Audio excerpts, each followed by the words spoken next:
Bus passengers in the west of Scotland are likely to see big changes to the way services are run in the years ahead after the Transport Authority approved a return to locally regulated buses. There's concern, though, about how much that will cost and the fact that it'll take up to 7 years to set up, which means bus passengers may not notice much of a difference in the meantime. Here's our transport correspondent, David Henderson.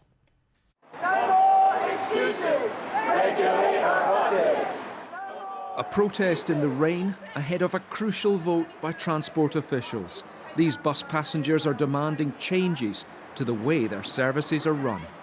Where I live is relatively, there's only 2 buses that go through that area, but you could be waiting, if one doesn't show up, an extra hour on certain days, and that can throw any plans or tasks that you had out the window that day. They all are always late, they're mostly always late. In fact, I've given up on the timetable. To address these problems, the Transport Authority, SPT, has drawn up plans to bring buses in the west of Scotland under greater public control, using a franchise system like the one that's being adopted across parts of the north of England. Manchester, like Glasgow, it's had problems with public transport. Here, they've pushed ahead with radical changes to how people get around the city, especially by bus. In Greater Manchester, the bus network is becoming very different from what we're used to in Scotland. Here, local leaders can set fares, routes and timetables, and bus companies have to bid for work in a planned network. This new system's taken years to introduce and it's not yet complete, but some passengers I spoke to had noticed a difference. I've got a B network pass that I pay £21 a week, which means I can get on any bus.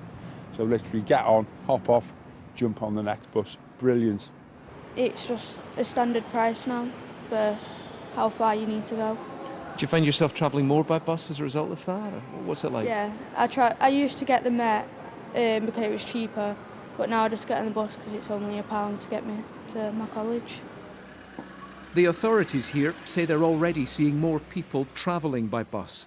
I would just say to colleagues in Scotland, I mean, particularly in Glasgow, people have to make their own decisions, but the evidence from Greater Manchester is clear. Putting buses back under public control improves services.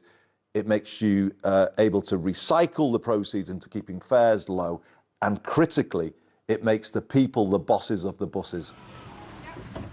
And back in Glasgow today, plans were approved for a bus network much like Manchester's. The whole purpose of this is to ensure reliability, is to ensure frequency and to ensure affordability. Is to ensure there's a public bus network that meets all of our communities and that there is also democratic accountability over that. So that's what the future holds, but I have to re-emphasise it requires resources and it requires people to come to the party to put that in place. There's concern among bus operators. One claims these changes could create a multi-million-pound black hole for taxpayers, so the price tag could be a challenge. So, David, the big questions tonight, especially if you're one of these passengers we heard from at the beginning of your pack there, when is this going to happen and what's it going to look like? Well, SPT say that they can introduce a franchise system like the one that's being rolled out in Greater Manchester within 5 to 7 years. They say that time is required to draw up plans, to consult and then put big contracts in place. So it's a drawn-out timescale, and they know it's too long. After all, they're the ones who are concerned and complaining about the state of the bus network. So they're also promising stopgap measures to improve some bus routes, contracts with bus firms to impose minimum levels of service and also to cap fares at an affordable rate. Those, they say, can be in place within about a year. But Sally, so much now depends on how much support, how much funding is provided, especially at the outset. Fares can be kept low, services can be restored if there's enough money available. So stand by for a long drawn-out argument about money and about priorities. SPT say that they need millions of pounds